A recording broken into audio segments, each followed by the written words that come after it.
Guys welcome back my channel once again. और इस video में बात करने वाले हैं Uttarakhand medical health and family welfare department Uttarakhand के बारे में। तो यहाँ पे कुछ लेटेस्ट रिक्रूटमेंट निकली है स्वास्थ्य विभाग में, उसके बारे में हम यहाँ पे बात करने वाले हैं। तो देख लेते हैं एक एक करके जो रिक्रूटमेंट है, और सारा यहाँ पे डिटेल देखेंगे, कितनी पोस्ट है, सैलरी क्या है, एजुकेशन क्वालिफिकेशंस क्या रहेगी। ठीक है, तो पूरा यहाँ पे देख लेते हैं हम एक एक करके।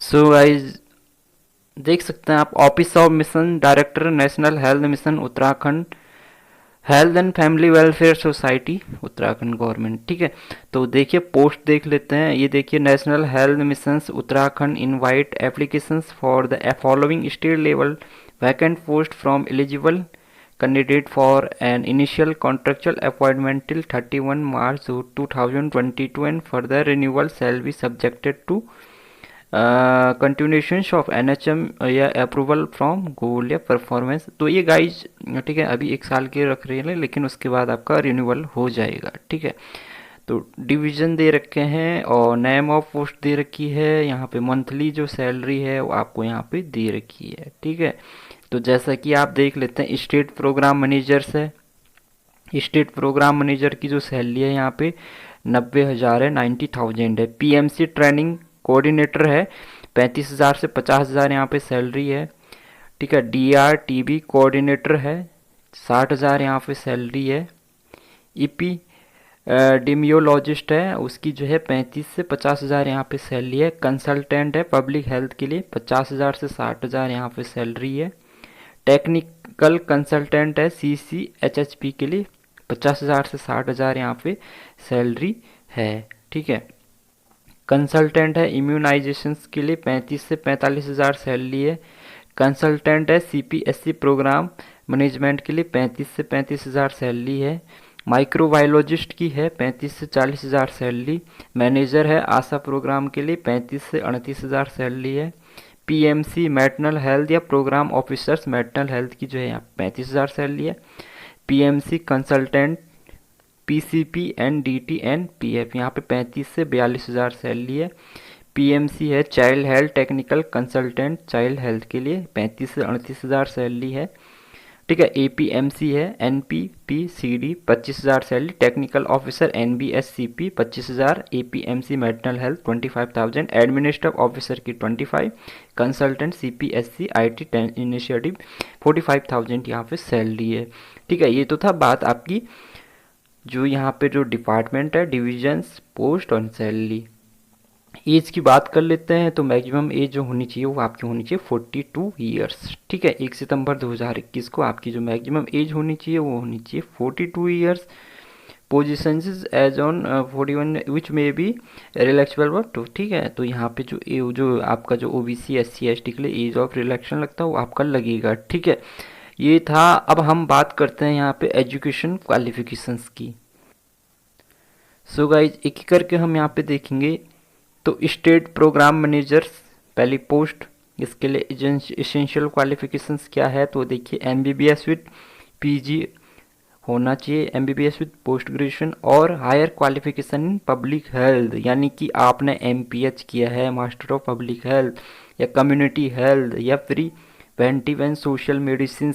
ठीक है, मास्टर ऑफ सोशल वर्कर या कुछ ऐसा कोर्स किया है तो इसके लिए भी आप एलिजिबल हैं।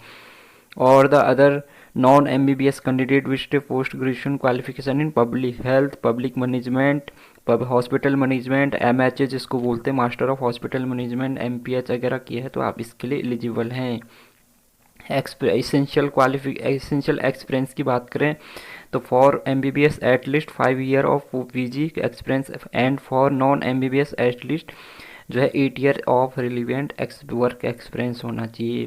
प्रेफरेंस किसको देंगे, preference will be given to MBBS candidate obviously. ठीक है, MBBS वाले को यहाँ पे जो है ज़्यादा जो है प्रेफरेंस देंगे। Preference will be given to the candidate having experience in the area. अगर आपने जो है MPH किया, MHA किया है, आपके पास में एक्सपीरियंस ज़्यादा है MBBS वाले से, तो आपको ज़्यादा प्रेफरेंस देंगे। ठीक है, यहाँ पे स्किल्स की बात करें तो यहाँ पे देखिए MS ऑफिस, MS वर्ड जो है नॉर्मली आपको आना चाहिए। सैलरी की बात करी है 90,000 यहाँ पे सैलरी है। PMC ट्रेनिंग कोऑर्डिनेटर की जो है यहाँ पे देखिए, इसके लिए जो इसेंशियल क्वालिफिकेशंस है, any medical graduate and master degree और 2 इयर्स डिप्लोमा, ठीक है। पब्लिक हेल्थ या हेल्थ हेल्थ एडमिनिस्ट्रेशन या health management from recognise, same है, MPH, MBA, MHA, MBBS, BMH, BHMS, BSc nursing, कुछ भी आपने किया है, ठीक है।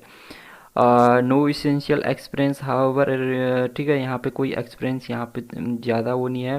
Preference will be given to MBBS candidate, जिसको ज़्यादा एक्सपीरियंस होगा उसको यहाँ पे देंगे, ठीक है। और कंप्यूटर का नॉलेज आपको होना चाहिए। 35 से 50 हज़ार यहाँ पे आपको सैलरी देखने को मिल जाएगी। DRTB कोऑर्डिनेटर की है, DRTB कोऑर्डिनेटर के लिए जो है MBBS होना चाहिए from institution recognise by medical counselling officer, must have completed, तो इसके लिए आपका MBBS होना चाहिए। और ठीक है, ये इसकी नो इसेंशियल एक्सपीरियंस यहाँ पे। और डिप्लोमा इन, देखिए, master in public health, MPH, ठीक है, प्रेफरेंस उसको देंगे, बोला किसको देंगे, डिप्लोमा या मास्टर इन यानी MPH किया जिसने, या MD का रखा कम्युनिटी मेडिसिन से, प्रिवेंटिव एंड सोशल मेडिसिन, या डिप्लोमा क्या करा है ट्यूबरक्लोसिस एंड चेस्ट डिसीज से, ठीक है। तो यहाँ पे देखिए कंप्यूटर का नॉलेज सभी के लिए होना चाहिए, 60 हज़ार यहाँ पे सैलरी मिल जाएगी। यहाँ पे देखिए एपिडेमोलॉजिस्ट है, एपिडेमियोलॉजिस्ट की भी मास्टर डिग्री इन एपिडेमोलॉजी या PG diploma in epidemiology from recognise university या इंस्टीट्यूट, 1 साल का एक्सपीरियंस होना चाहिए। और प्रेफरेंस किसको देंगे, एक्सपीरियंस ऑफ जिसको ज़्यादा एक्सपीरियंस होगा। कंप्यूटर का थोड़ा बहुत नॉलेज आना चाहिए। 35 से 50 हज़ार यहाँ पे सैलरी रहने वाली है। कंसल्टेंट है पब्लिक हेल्थ के लिए, तो सेम जो है, any medical graduate, master degree, 2 year diploma, public health, MPH किया है, MHA किया है, हॉस्पिटल मैनेजमेंट कोर्स किया है, मिनिमम जो है 3 साल का एक्सपीरियंस है। प्रेफरेंस किसको देंगे, प्रेफरेंस जिसको ज़्यादा एक्सपीरियंस होगा उसको यहाँ पे ज़्यादा मिलेगा। और कंप्यूटर का नॉलेज होना चाहिए। 50 से 60 हज़ार यहाँ पे सैलरी मिलने वाली है। ऐसे ही हम देख लेते हैं, देखिए टेक्निकल कंसल्टेंट का भी है, सेम है, education qualifications MHA, MPS, BMS, BHMS, BSc nursing, MSc nursing, ठीक है, बी फार्मा, मेडिकल ग्रेजुएट होना चाहिए, any medical graduate, minimum 3 years experience होना चाहिए। प्रेफरेंस विल भी जिसको एक्सपीरियंस होगा, कैंडिडेट है, मस्ट हैव कंप्यूटर नॉलेज। और यहाँ पे 50 से 60 हज़ार, ठीक है। देखिए बात क्या है, मेडिकल ग्रेजुएट का मतलब कि अगर आपने BMS, BHMS, तो आप तो एलिजिबल हैं। अगर आप BSc नर्सिंग कैंडिडेट है, बी फार्मा कैंडिडेट है, या पैरामेडिकल का कैंडिडेट है, उसके बाद आपने कोई कोर्स किया है, 2 साल का डिप्लोमा किया है पब्लिक हेल्थ का, या कोई जो है मास्टर डिग्री लिया, तो आप एलिजिबल हैं, ठीक है।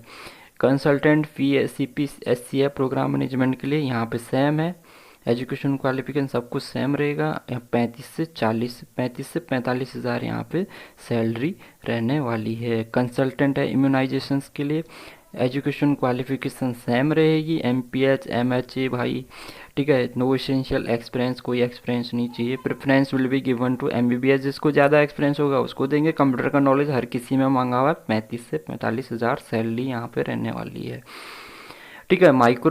देखिए दूसरा है माइक्रोबायोलॉजिस्ट का। माइक्रोबायोलॉजिस्ट का आपको पता ही होना चाहिए, मेडिकल ग्रेजुएट या पोस्ट ग्रेजुएट डिग्री या डिप्लोमा माइक्रोबायोलॉजी, पैथोलॉजी, वायरोलॉजी, या MSc मेडिकल माइक्रोबायोलॉजी, ठीक है।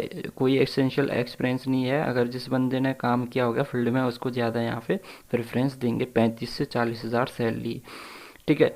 मैनेजर्स है आशा प्रोग्राम के लिए, सेम एजुकेशन क्वालिफिकेशन सेम रहने वाली है, सब कुछ सेम, सैलरी 35 से 38 हज़ार। तो लगभग देखिए सभी जितने भी लिखने की है, जैसे मास्टर हेल्थ प्रोग्राम ऑफिसर्स के लिए सेम है, PMC के लिए सेम है, PMC child health consultant child health के लिए सेम है, APMC NPCD के लिए सेम है।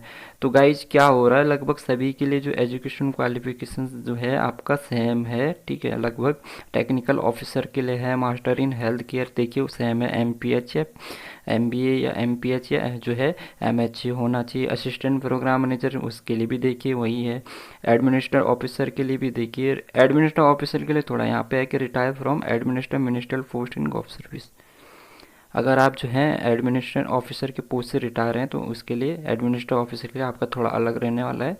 कंसल्टेंट है, कंसल्टेंट CPSC IT ये IT फील्ड के लिए है, तो यहाँ पे BE और इन IT मांगा हुआ है, या CS BTech या MCA या MSc डाटा साइंस या MSc डाटा एनालिटिक्स या master in health informatics from recognised university. तो ये पोस्टें थी, ठीक है, ये पोस्टें थी और सैलरी मैंने आपको दिखा दी है। तो गाइज ये मैंने आपको बता दिया, पूरा डिटेल यहाँ पे दिखा दिया है। अगर आप एलिजिबल हैं तो आप अप्लाई कर सकते हैं। तो यहाँ पे अप्लाई कैसे करना है देखिए, interested candidate to send their application at above address along with self attested copy of the documents for qualification, marksheet, experience qualification and CV। Candidate must write that envelope application for the post of जिस post के लिए आप apply कर रहे हैं, और इस application को पहुंचना है 4 अक्टूबर से पहले। By register post, speed post, Indian speed post, जिसके थ्रू आप भेजना चाह रहे हैं, ठीक है। Okay, candidate are required to mention their correct number, ID number. तो अब मैं इसका एप्लीकेशन जो है, देखिए सबसे मेन बात क्या है कि ये नॉन ट्रांसफरेबल पोस्ट है, यानी कि आपकी कोई यहाँ पर ट्रांसफ़र वगैरह नहीं होगा, ठीक है। अब मैं आपको एप्लीकेशन फॉर्मेट इसका दिखा देता हूँ, ठीक है। देखिए एप्लीकेशन फॉर्मेट इसका ये है। तो एप्लीकेशन फॉर्म आपको इसका प्रिंट निकालने के बाद, इसको भरने के बाद, ठीक है, देखिए इसमें सारा दिया हुआ है। इसको भरने के बाद आपको किस एड्रेस भी यहाँ पे दे रखा है, देखिए application to be send to office of mission director, national health mission, 3rd floor, director of medical health and family welfare, Danda Lakhan post, Gujrara, Sahdara road, Dehradun. तो इस एड्रेस पे आपको भेजना है। किसी को कोई क्वेश्चंस हो तो पूछ सकते हैं, ठीक है। बाकी जो है आपको एप्लीकेशंस का लिंक मेरे वीडियो के डिस्क्रिप्शन में मिल जाएगा। मेन जो मुद्दा है MHA, MPH, BMS, BHMS, MBBS, ठीक है। BSc नर्सिंग्स के बाद अगर कोई कोर्स किया है पब्लिक हेल्थ का या हॉस्पिटल एडमिनिस्ट्रेशन का, B फार्मा के बाद कोई कोर्स किया है हॉस्पिटल एडमिनिस्ट्रेशन या पब्लिक हेल्थ का, तो आप इसके लिए एलिजिबल हैं।